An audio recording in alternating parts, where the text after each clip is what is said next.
Third time's the charm. Written by Hawki and read by Goombasa. The troopers looked uneasy.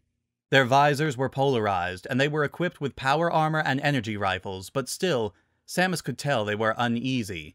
An entire squad of them stood in the landing bay of the GFS Vesuvius, and if she had to guess, more troopers on standby throughout the ship. That and a full complement of railguns and missile launchers that could shoot her gunship out of the sky as soon as it got 10 clicks away from the docking bay. Still, she hadn't got out of her own armor. Armor that looked and felt alien to her, even hours after retrieving it from SAX, but armor all the same. Far as she could tell, it would still function properly. So, she stood her ground. Looked at one of the troopers who came forward. Given the chevrons attached to his armor, she guessed he had the rank of captain. His visor unpolarized. Aran? She returned the favor, unpolarizing her visor and keeping it in scan mode. Identified him as Captain Christoph Rudkow, she said. You know my name? Federation databases are very helpful. He looked around the hangar as if he'd never stepped inside it before. Looked at her suit, appreciating that yes, the spikes were new, as was the new style gained from SAX. Nodding to the fellow troopers, they moved onto the ship. Moved with a bit less speed than they might under normal circumstances, but moved all the same. Well, we'll see how long that remains open. Looking over her shoulder, Samus saw the Dakaras and Edakuns coming off. Looking tired and confused, she turned back to Rudkow. What are you doing to my ship? Our ship, he said. One of the troopers gave a Dakara a nudge with his rifle. This ship is Galactic Federation property. Giving it to you was only for the duration of the mission. At the time, I wasn't aware that the mission involved being sabotaged so that another parasite could be unleashed on the universe. The captain's cheek twitched. A tell, she wondered. She pressed forward. You know, don't you? She continued. I know that we got our orders to head for SR-388 when Biologic Space Laboratories went offline. And that's what you were told. Samus patted her arm cannon. How much did you actually know before that? Rudkow crossed his arm. I'll make you a deal. We agree to not talk about how much I know, and I'll ensure that your animal friends get to go to whatever planet they want to within 10 parsecs. Samus glanced back at the Dakoras and Elakuns. Still tired, still confused. The smaller of them even looked frightened. They were creatures that had helped her survive on Zebus, but they could do nothing against rifles that would accelerate projectiles at supersonic speeds. Samus gave a nod to them, then turned back. Fine, she said. And 15. Fine, Rudkow said. He turned around and began speaking into his helmet comm. Tuning her suit's amplification modules, Samus picked up on some of the conversation. Transistors and medium-range transports. Far as she could tell, it was on the level, if not. Right now, she wasn't sure what she could do, if anything. She was already on a Federation battlecruiser. Chances were she might not get off soon. It's done, Rudkow said. Follow me, please. I thought you said it was done. Transport plans are done. We, however, aren't. I don't take orders from you. Actually, you do, Rudkow said. I believe your orders were to investigate BSL. I did investigate. And leave the ship to the Galactic Federation, not plunge it into SR-388 like an idiot. Look at the X, Samus said softly. Then look in the mirror. Meaning? Meaning that if I'd followed orders, we'd be having a very different conversation about a very different idiot. She took a step forward. And I'm also curious as to who you speak for. People higher than either of us. Rudkow stood still, and Samus looked over her shoulder again. Troopers. Another squad. All armed, all with visors down. All unease gone.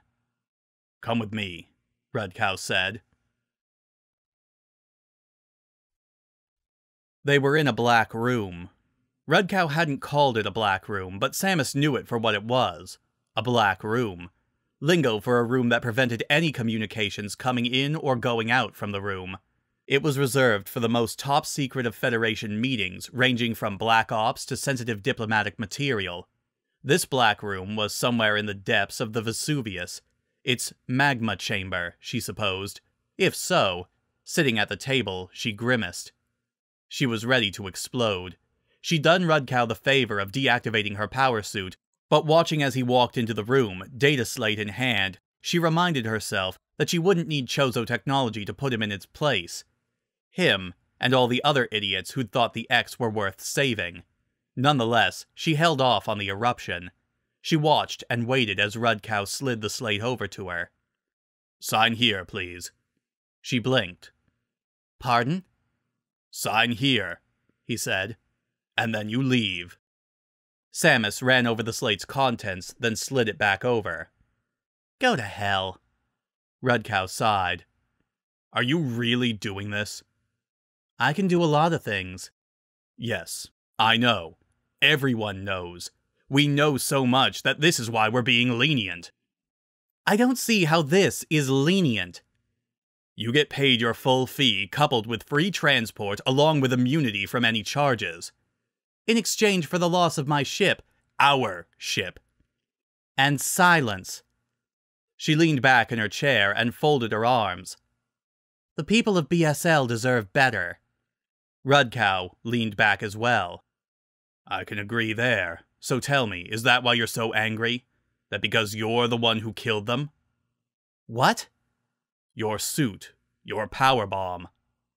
"That—" She trailed off. "You know that was the SAX." "I do. Many do.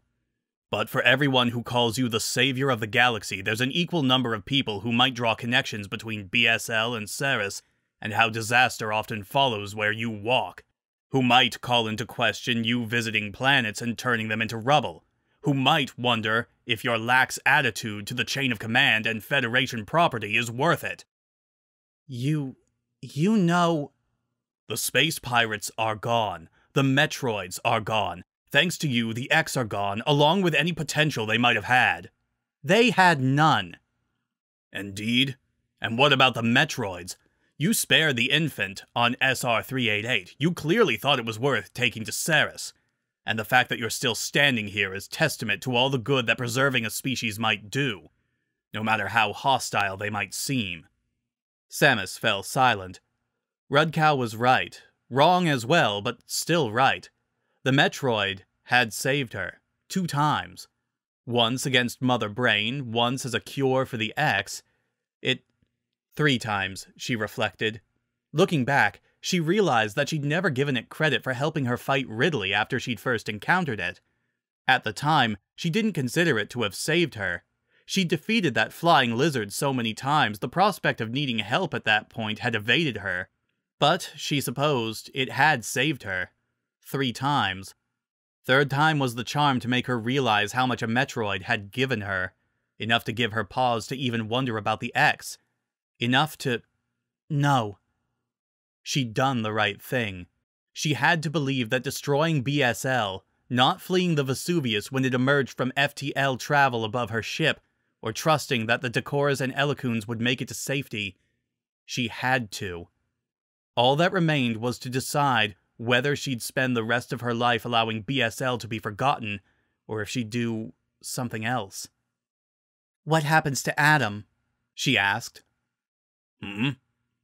Rudkow looked up from another data slate.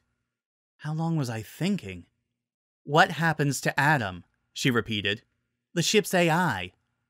"I don't understand," Rudkow said. "I wasn't aware that anything needed to happen to him."